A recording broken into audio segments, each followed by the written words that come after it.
What are the monuments? In cycling, we often hear people referring to the monuments, but which races are given this lofty status and why? Well, there are 5 monuments in cycling: Milan-San Remo, the Tour of Flanders, Paris-Roubaix, Liege-Bastogne-Liege and finally the Tour of Lombardy. Apart from the fact that they are all one-day races, they all have 2 things in common: a rich and long history and a parcours that exceeds 250 kilometres. Every professional cyclist dreams of adding a monument to their palmarès. A solitary victory in one of these can make a rider's career, even if they do little else afterwards. Of those 5 races, it is Liège which has been running the longest.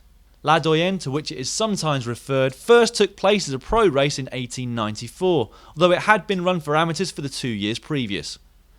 The race is set in the Ardennes region of Belgium, and its hilly nature makes it suited to Grand Tour contenders. The Belgian cycling legend Eddy Merckx has won the race more times than anyone else, taking it on 5 occasions throughout his career. The next oldest race is Paris-Roubaix. Often known as the Hell of the North or the Queen of the Classics, it is characterised by long, brutal sections of cobblestones and often inclement weather conditions, making it suited to hardy Northern Europeans and feared by lightweight Spanish climbers. Most wins at the race are shared between Roger de Vlaeminck and current pro Tom Boonen, who both have 4 cobblestone trophies on their mantelpiece.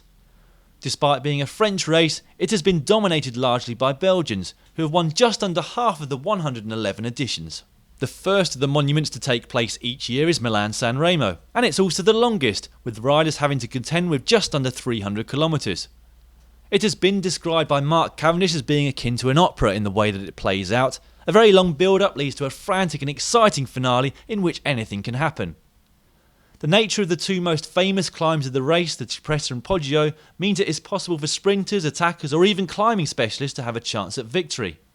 Eddy Merckx again has the record number of victories at this race with 7, although it has been largely dominated by home riders, Italians having won 50 of the 104 editions thus far.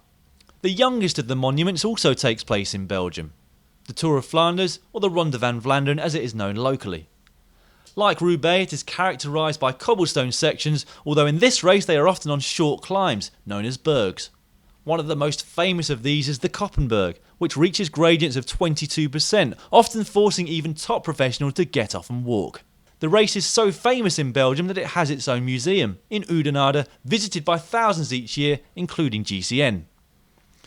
Belgians have won 67 of the 97 editions of the race, and 5 riders have won it 3 times each. Tom Boonen is one of those and will be looking to take the record outright this year. Italy is the only other country to have 2 monuments. Along with San Remo, the Giro di Lombardia or Tour of Lombardy takes place each autumn, hence it's nicknamed the Race of the Falling Leaves. However, it has now been moved to a slot just a couple of weeks earlier, and last time GCN were there, most of the leaves were still on the trees. Just saying. The race was first held back in 1905 when it was called Milan-Milan. Like Liège, it is a race more suited to the climbers, with the Madonna di Gisalo climb the most famous on its route. Italian legend Fausto Coppi won the race on 5 occasions, which is a record to this day. Yes, you're right, a one-day race is indeed a race of one day. But how does this change the way that riders approach the race?